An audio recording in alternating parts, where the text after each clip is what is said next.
Close your eyes. Looks like old code. It feels really familiar. Drop a pin. I'll signal for backup. I'm gonna check it out. Bugs, if the general finds out we've been fishing... A quick peek can't hurt. Did you hear that? Shit, I think our signal was traced. Bugs, this feels like a trap.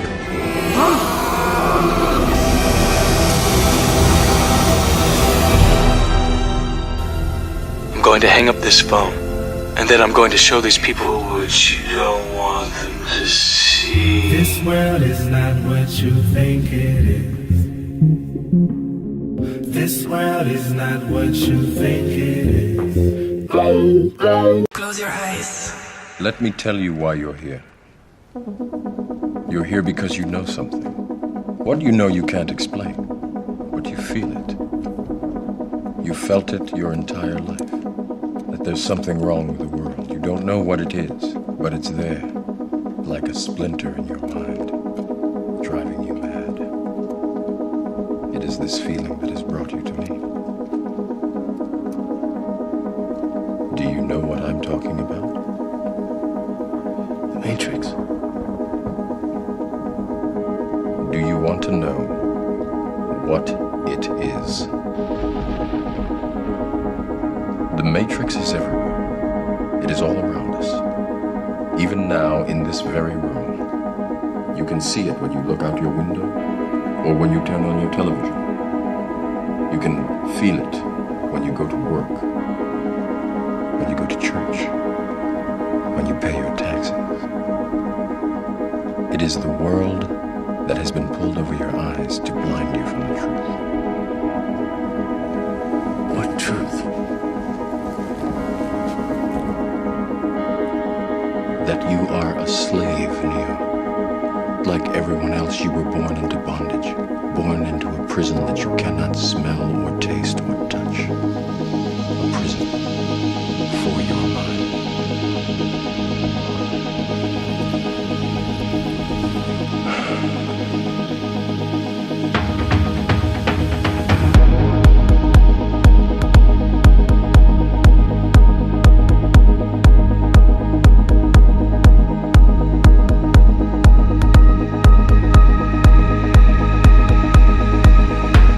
You're a monkey. Yeah, that's right, you're a monkey.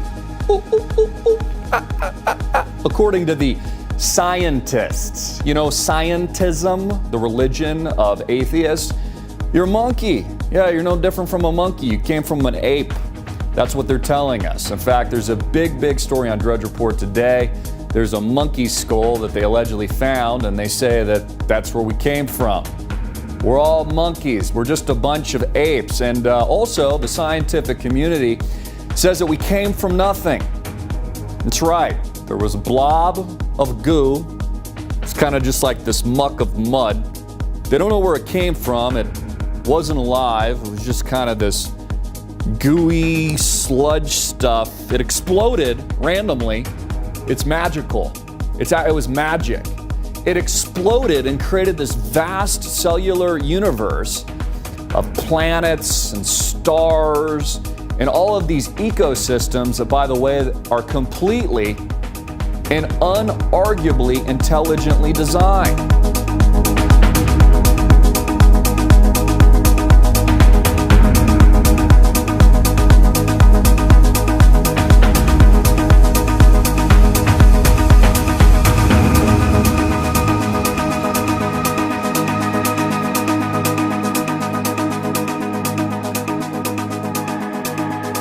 Unfortunately, no one can be told what the Matrix is. You have to see it for yourself.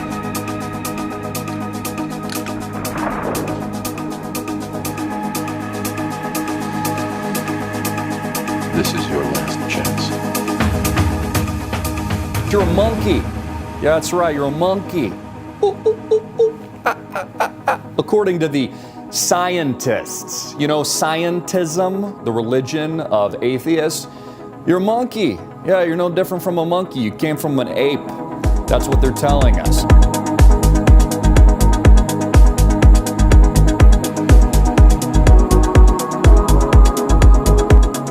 Again, is it possible that we've been lied to our entire lives, that everything is a lie, even the basic truths of how the earth functions? Let me give you another example.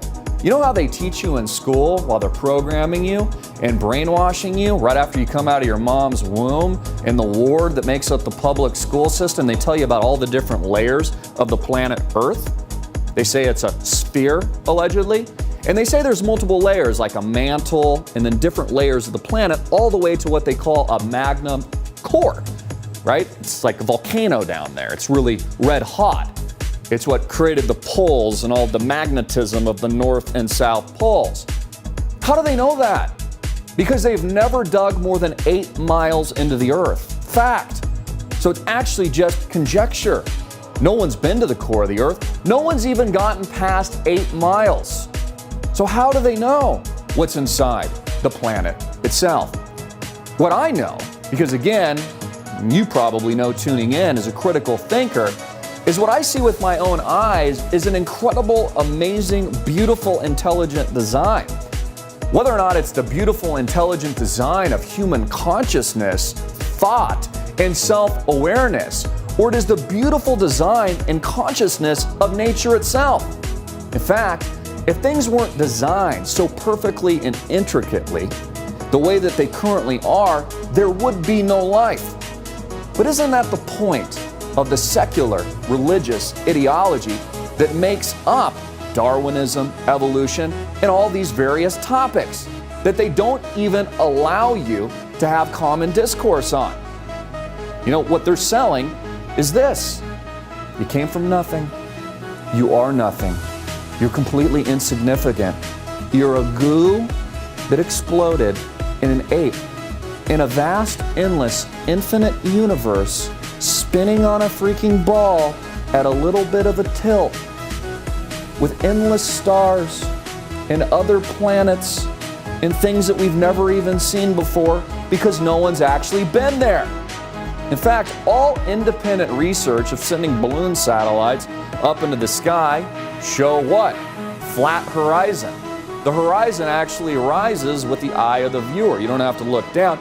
Why is it that railroads, when they're built, don't account, the engineering blueprints don't account for the alleged curvature of the Earth? If you're building a bridge miles and miles and miles long, let's say in Key West, wouldn't you have to account for the alleged sphere of the Earth?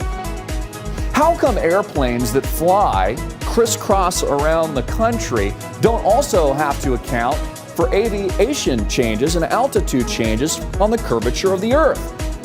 If the Earth is allegedly curved, wouldn't the plane have to go a little bit nose down every several miles that it's flying to compensate? If the Earth is allegedly spinning 1,000+ miles per hour, and the average Boeing 747 flies 500 miles per hour, wouldn't the Earth be spinning faster than the plane itself and eventually catch up to it if, let's say, the plane was flying east? You know, when you begin asking these fundamental questions, you'll begin to understand that most of what you get on all the topics I just discussed, and believe me, there's many more, are disinformation campaigns. You want to know the biggest disinformation campaign? The Flat Earth Society. It's controlled opposition by the deep state to make people that even consider these scientific inquiry seem insane.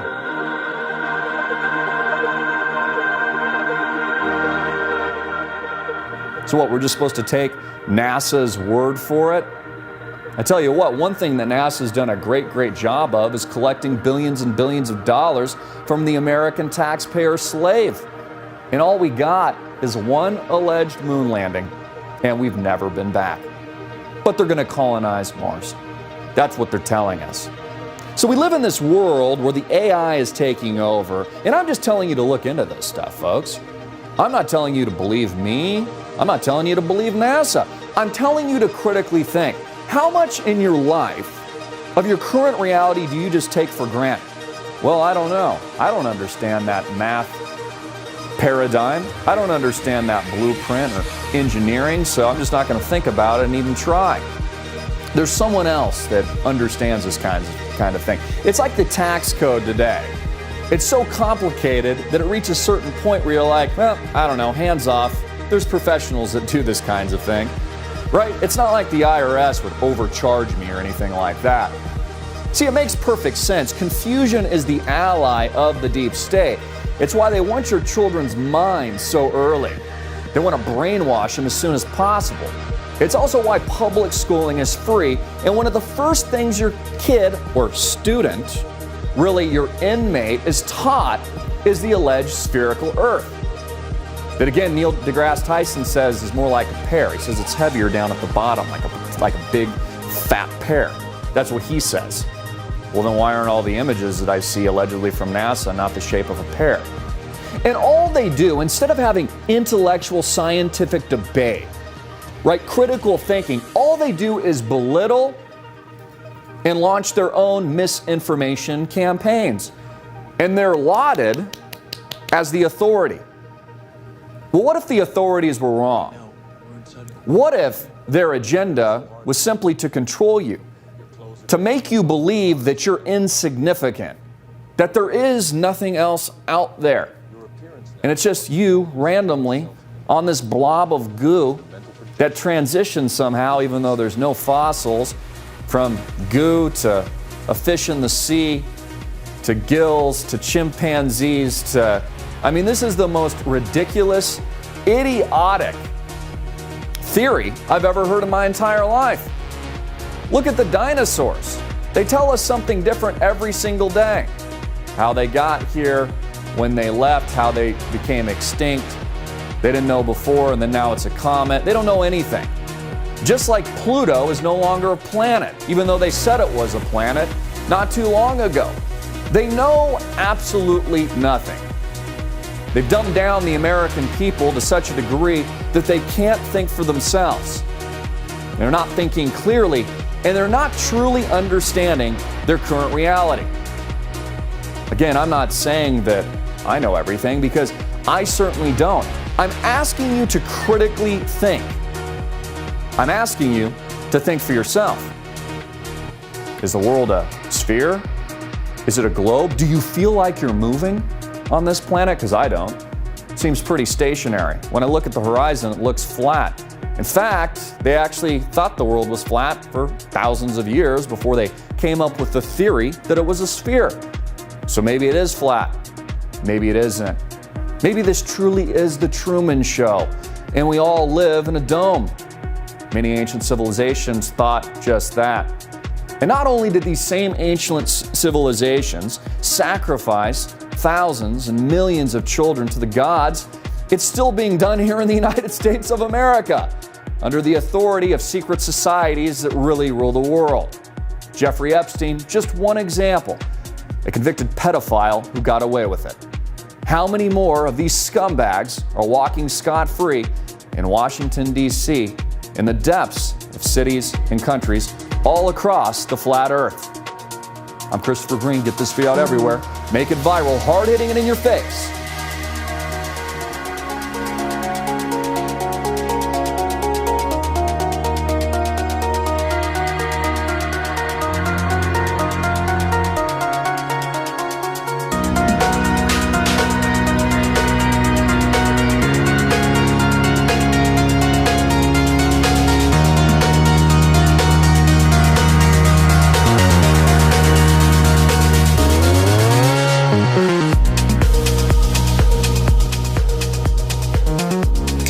Overstated or overemphasized. The most important thing to realize, and most obvious way to know you are not spinning on a ball, is your own common sense and lived experience. You have always, and will always, experience yourself as living right side up on a motionless earth, with the sun, moon, and stars revolving over and around you. This is common sense, and what everyone in the world personally experiences every day of their lives. We are taught to believe otherwise, however, many things completely contrary to our own common sense and experience from a very early age. We are told that people living down under the spinning ball Earth in Australia are actually living upside down relative to those residing in the Northern Hemisphere, while an invisible force, strong enough to hold people, buildings, and oceans stuck to the underside of a rapidly rotating ball, but weak enough to allow birds, bugs, and planes to take off and fly with ease, keeps Earth's atmosphere spinning in perfect balance, and holds everyone firmly to the surface without crushing us. We can clearly see that the horizon is horizontal, but we are told it curves. We can feel that the earth under our feet is motionless, but we are told it moves. We can observe the luminaries revolving around us, but we are told it is us that revolves. It is obvious that stars are stars, but we are told that stars are suns. We can see the sun is bigger than the stars, but we are told stars are bigger than the sun. We can see the sun and moon are the same size, but we are told the sun is 400 times larger. It is obvious that up is up and down is down, but we are told there is no such thing.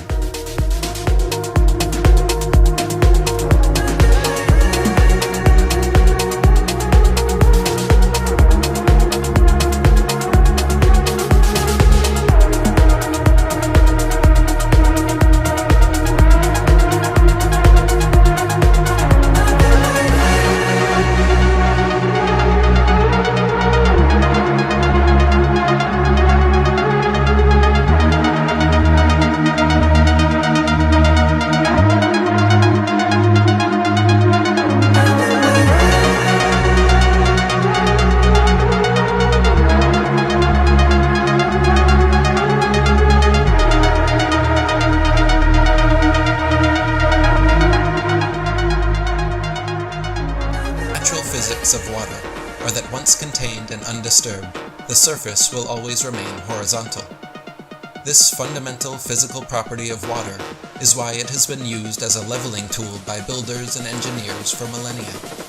Whether in a bucket, bathtub, pond, lake, or an ocean, the surface of water at rest always remains flat and doesn't have the ability to show convexity or any shape whatsoever upon its surface.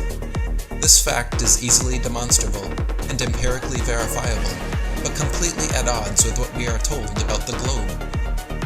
For Earth to be globular and over 70% covered in water, the oceans must be somehow curving around and sticking to all sides of a rapidly spinning ball suspended in space. It is simply impossible to make water behave this way, as anyone can experiment for themselves. Bodies of water will not stick to the underside of a ball, and cannot show convexity or any other shape upon their surface. Globe defenders will often point to water droplets, meniscus, surface tension, or adhesion, claiming these are examples of water bending or sticking to a surface, which is nothing but a fallacy of false equivalency, as these only happen at a very small scale, the size of a coffee cup. The claim is entire oceans wrapping around and sticking to the underside of a spinning ball, not a water droplet or the meniscus in a glass filled to the brim. NASA has also recently taken to faking CGI water balls using augmented virtual reality technology in an attempt to convince the public that water can behave this way. This kind of demonstration, done in a reference frame inaccessible to 99.99% of the population, however, is unrepeatable by the world's scientists and skeptics, and is therefore not scientific or permissible as proof of anything. First, they claim only massive objects the size of Earth have this attractive property. Then, as evidence, they show a phenomenon allegedly outside of our earthly reference frame. In other words, they are claiming bodies of water can bend around, stick to a ball, and show curvature upon their surface, but only at a scale too big for the public to recreate. Then they are claiming water can ball up and float suspended in air, but only in a reference frame too far for the public to recreate. As for water level, globe defenders have actually attempted to completely redefine the term level just to fit with their dogma. The true definition of level is a flat horizontal plane with no deviation in elevation along its surface. Water always reliably seeks and maintains its own level, and that is why it has been used in spirit levels and construction projects from time immemorial to create perfectly horizontal structures, no matter their size. Globe zealots, however, unsatisfied with this obvious truth and clear definition, have attempted to redefine level to instead mean curved.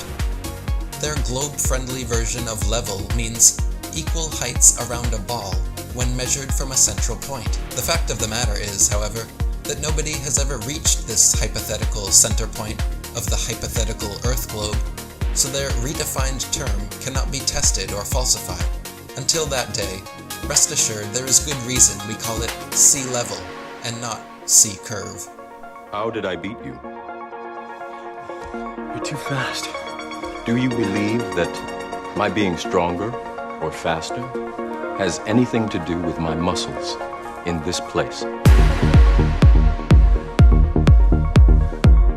You think that's air you're breathing now?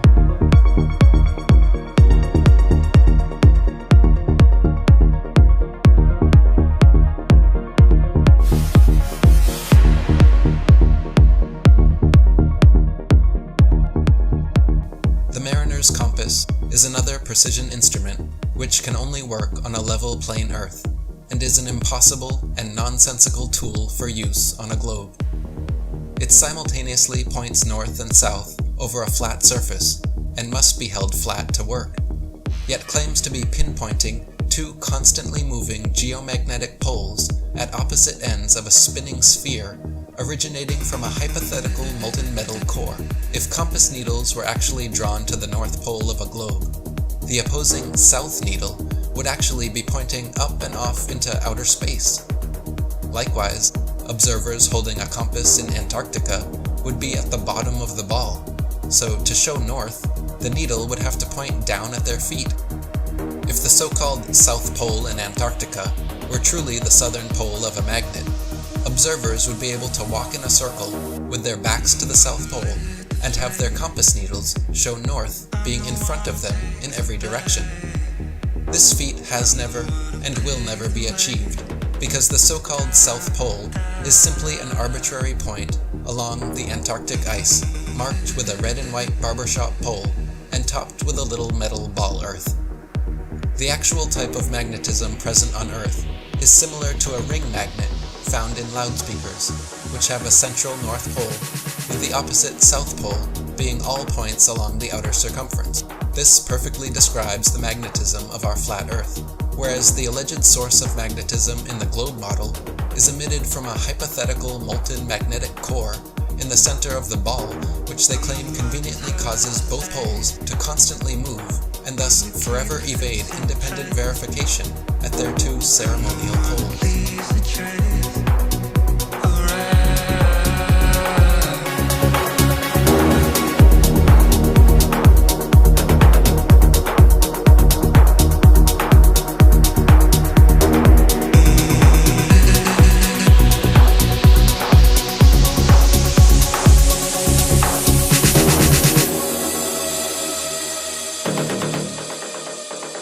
What you're trying to do.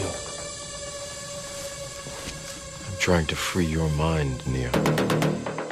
But I can only show you the door. You're the one that has to walk through it. I'm the place you picked to hide. I'm the thing you left inside. I'm the time you never tried, and you lied. And I'm the one never sleep through the night. Just set you right and I'll leave you with the light.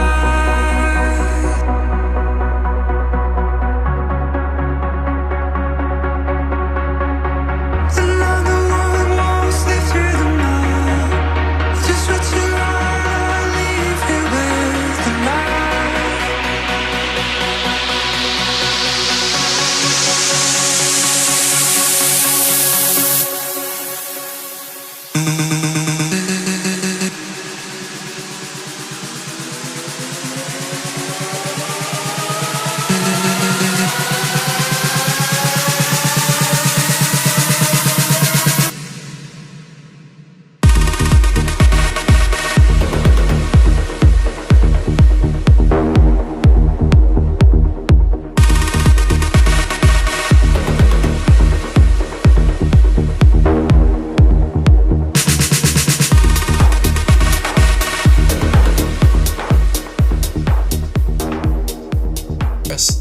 star, situated directly over the North Pole center of Earth, never moves, night after night, year after year, century after century, with all the other fixed stars remaining fixed in their relative constellations, revolving perfect circles around it.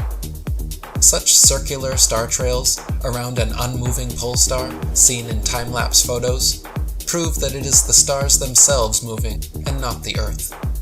If Earth was truly a tilting, wobbling, spinning space ball undergoing these multiple contradictory motions through the universe, you would only ever see irregular, random, spiral-shaped star trails, and the night sky would never be the same twice.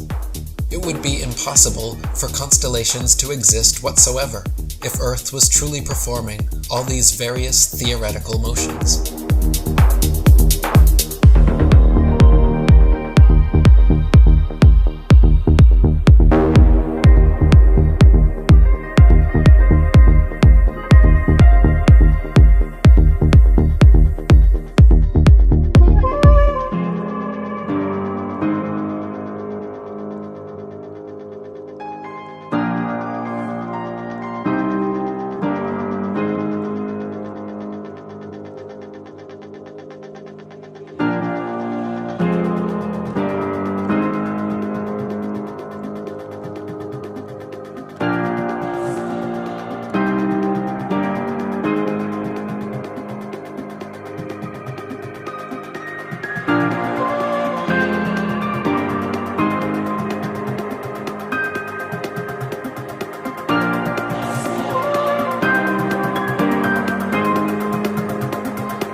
If Earth was truly a globe, constantly spinning eastwards at over 1,000 miles per hour, it stands to reason that helicopters and hot air balloons should be able to simply hover over the surface of the Earth and wait for their destinations to come to them. For example, during the Red Bull Stratosphere dive, Felix Baumgartner, spending 3 hours ascending over New Mexico, should have landed 2,500 miles west into the Pacific Ocean, but instead actually landed a few dozen miles east of the takeoff point. Likewise, vertically fired cannonballs and other projectiles should fall significantly due west on an eastward spinning ball. In actual fact, however, whenever this has been tested, vertically fired cannonballs shoot upwards an average of 14 seconds ascending, 14 seconds descending, and fall back to the ground no more than 2 feet away from the cannon, sometimes directly back into the muzzle. To account for this problem, globe defenders claim that gravity somehow magically and inexplicably drags the entire lower atmosphere of the Earth in perfect synchronization up to some undetermined height, where this progressively faster and faster spinning atmosphere gives way to the non-spinning, non-gravitized, non-atmosphere of supposed infinite vacuum space. NASA refuses to answer at what altitude this impossible feat allegedly happens, but the effect such a transition would have on a craft traversing it would be disastrous.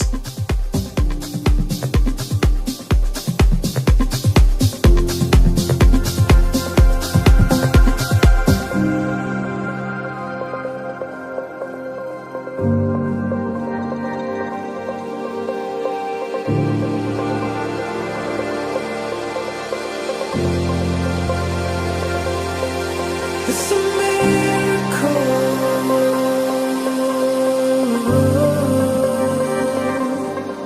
It's a miracle, and I can never die. It's a miracle.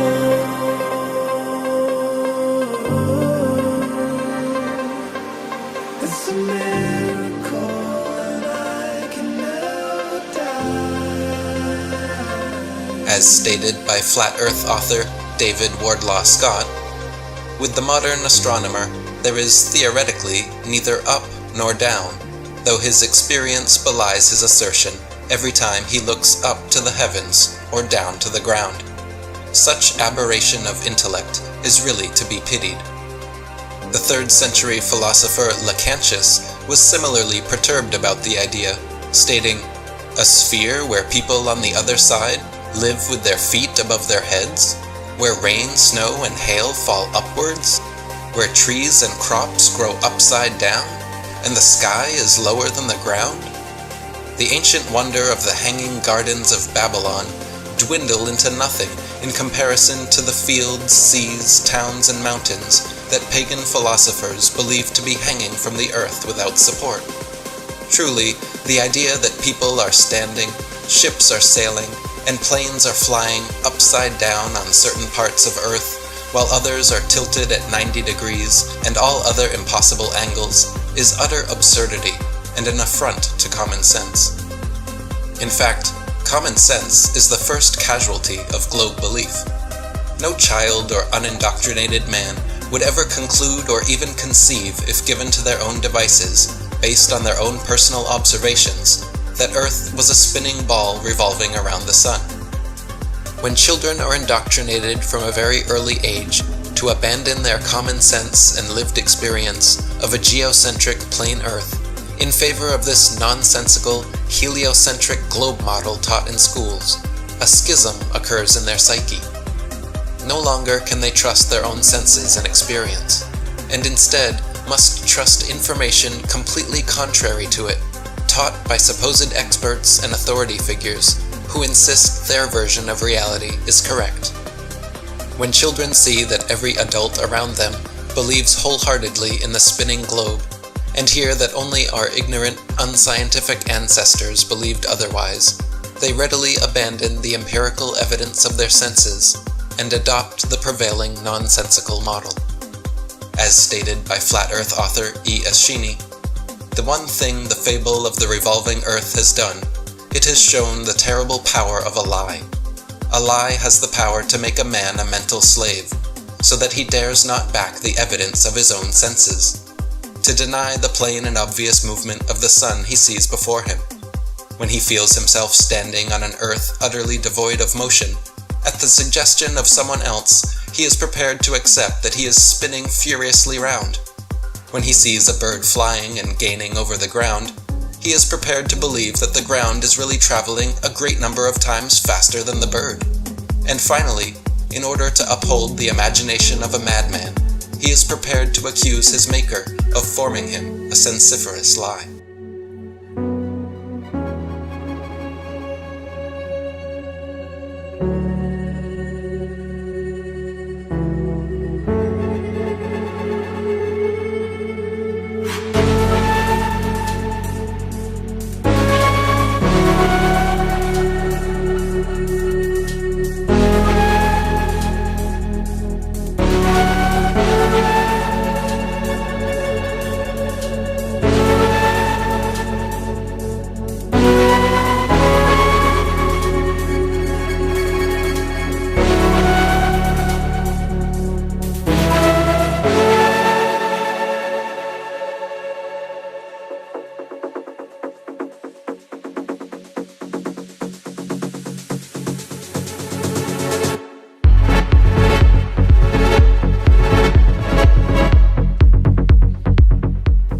Surveyors, engineers, architects, and builders are never required to factor the supposed curvature of the Earth into their projects.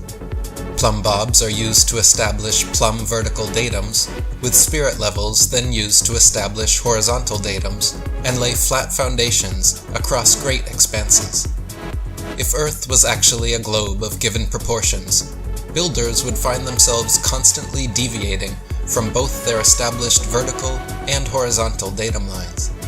But in reality, canals, railways, bridges, tunnels, and other large projects are always cut and laid horizontally, often over hundreds of miles, without any allowance for curvature, and no deviation from established datums. As stated by surveyor T. Westwood in Earth Review magazine, quote, "In leveling, I work from ordnance marks, or canal levels, to get the height above sea level. The puzzle to me used to be, that over several miles, each level was and is treated throughout its whole length as the same level from end to end, not the least allowance being made for curvature. The Suez Canal, which connects the Mediterranean Sea with the Gulf of Suez on the Red Sea, is one clear proof of both the Earth's and water's non-convexity. The canal is 100 miles long and without any locks, so the water within is an uninterrupted continuation of the Mediterranean Sea to the Red Sea. When it was constructed, the Earth's supposed curvature was not taken into account.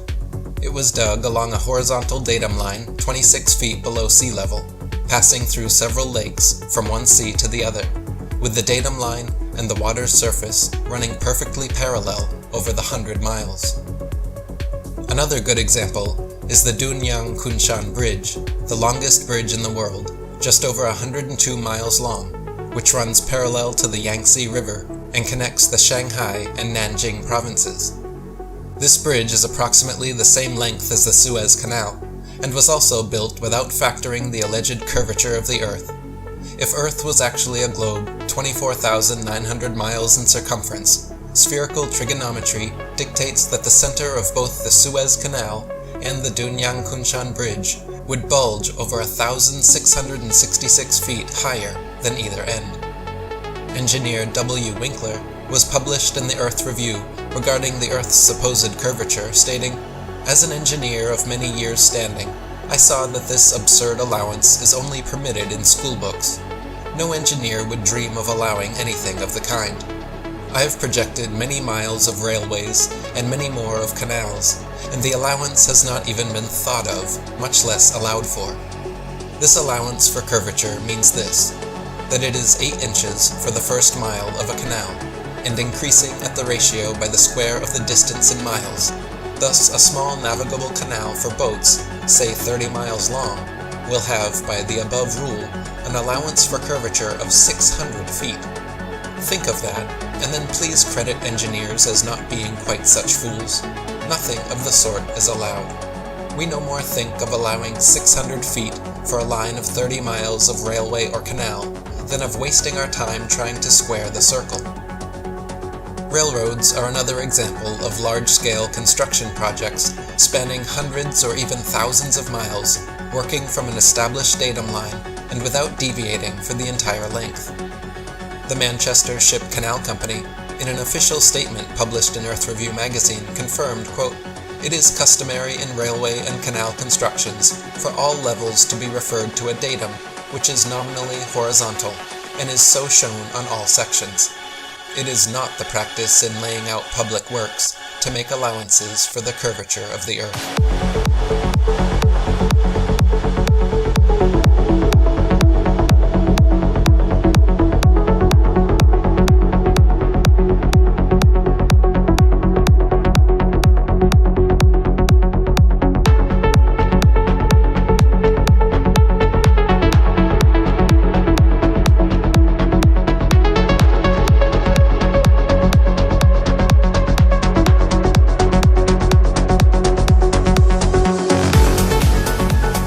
Is it possible that we're living in that Truman Show today?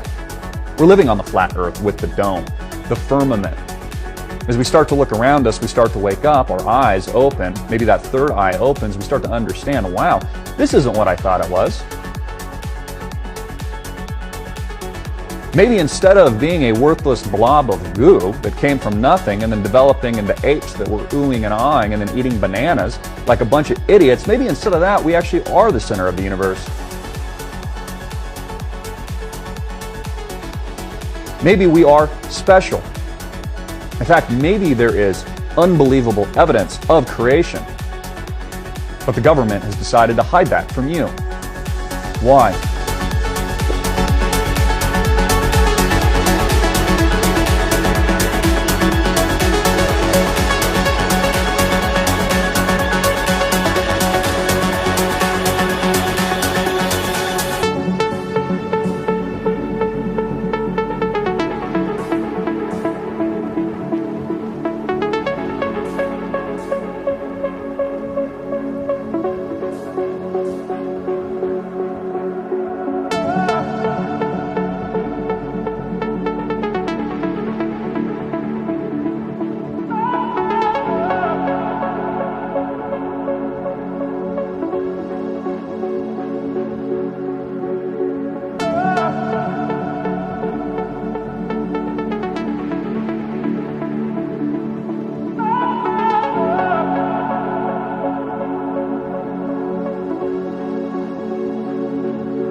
Or can I trust what I'm actually seeing? But Christopher, the earth is a globe. I was told that when I was 1 year old. They said, look, this is a globe. Isn't it interesting? It's one of the first things that you're actually taught. The earth isn't flat, it's a globe. Even though for hundreds and hundreds, if not thousands of years, they thought that the earth was flat. In fact, when the Bible was penned, they interpreted that the earth was flat.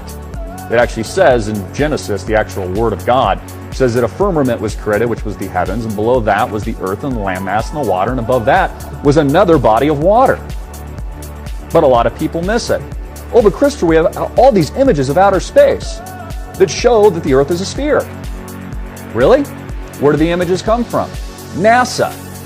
Oh, you mean the same NASA that is our government, our secretive breakaway government that hasn't been back to the moon since the 1960s. That NASA? Have you ever seen it with your own eyes?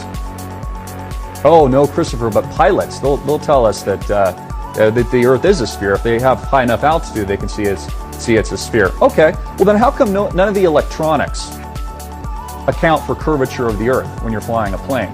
None of the engineering of bridges and train tracks, buildings, all kinds of infrastructure that goes for miles and hundreds and maybe thousands of miles, none of it accounts for, in its actual engineering blueprints, for the curvature of the earth.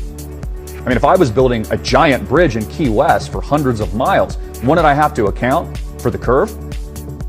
Or is it possible there's not a curve and that we've been lied to for a reason? Again, I'm not saying it's a flat earth. I'm just saying they're covering it up. I'm just saying don't trust the government, don't trust NASA. Think for yourself. Do you really think that NASA would show live imagery of the alleged moon landing when there was probably a 90% chance of death of every single astronaut that was allegedly landing on the moon? Do you really think they would live stream that failure to the American public? No way. Did you know JFK, I'll have Alex pull this image, in his war room while he was still alive, before you know what happened to him by the deep state? You know the map behind him in the war room? Flat Earth map.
I know you're out there.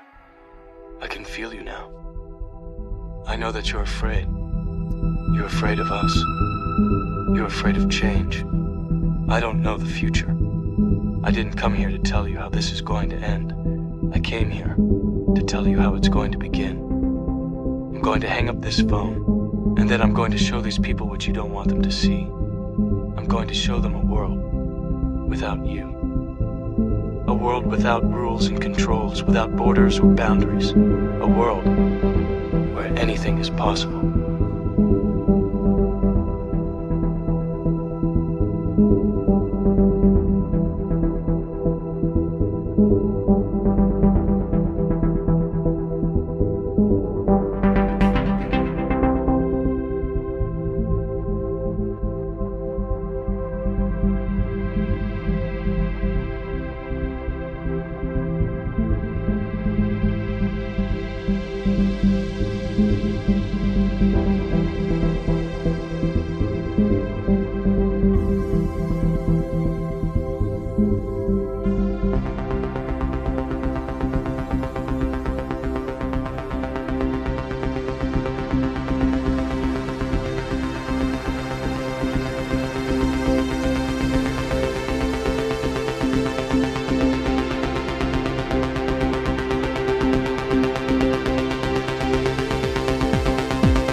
This is just like the Cold War when we were fighting against Russia to put a man allegedly on the moon. We've just never been back since.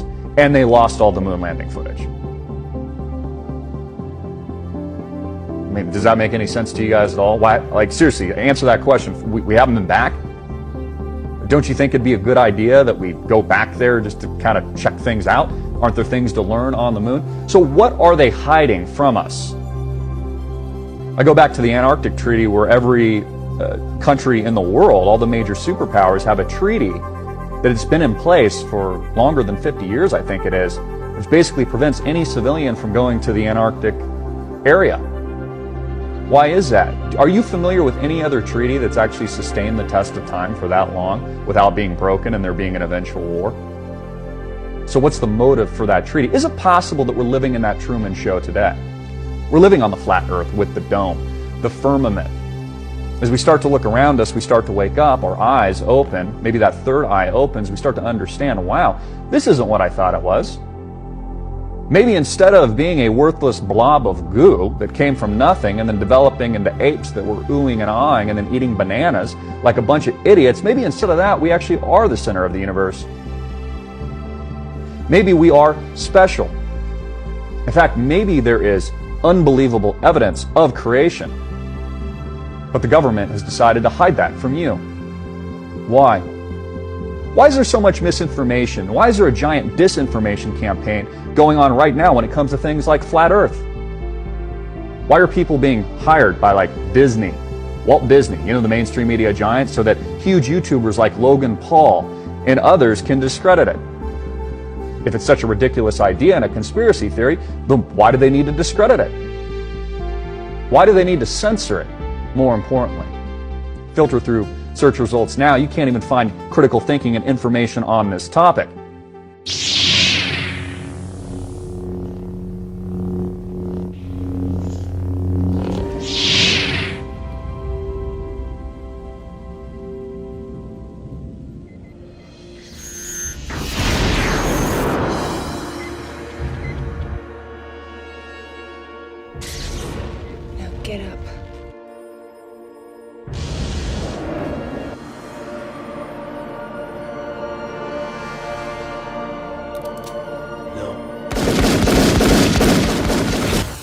happens when it actually gets out. The kind of restructuring of society and the system that truthers are looking for, that people know we need, is what can happen and what will happen and what must happen if this truth gets out. Because this is huge. It is the truth. I guarantee anyone who's never heard of this before, look into the flat Earth. The Earth is flat, just like it appears on the horizon. The Earth is motionless, just as you feel motionless. Everything in the sky revolves around us, just as it appears if you look up and use your own eyes, your own senses. Everything that your senses tell you is what's happening. But you've been fed a false system. You've been shown CGI images with a ball Earth with a horizon that curves. You've been shown more CGI images with a ball Earth that spins. You've been shown planets that spin like billiard balls around each other in many different directions at many different speeds simultaneously. You've been shown all these things in CGI format. You've had Freemasons lie to you and tell you they've seen it for themselves, but you've never seen it for yourself. You've just been lied to and shown pictures, and you believe those. It's not science. Science, in fact, shows that the Earth is flat and motionless, and there are hundreds upon hundreds of proofs and experiments that have been repeated throughout history for hundreds of years, but you haven't been taught them in school, because they don't want you to be taught that in school. They show you a spinning globe on your first day and tell you that gravity keeps water and buildings and people stuck to the bottom of that thing, and they repeat it until you believe it, your parents believe it, your grandparents believe it. 500 years ago, people were believing it. I know you're out there. I can feel you now. I know that you're afraid. You're afraid of us. You're afraid of change. I don't know the future. I didn't come here to tell you how this is going to end. I came here to tell you how it's going to begin.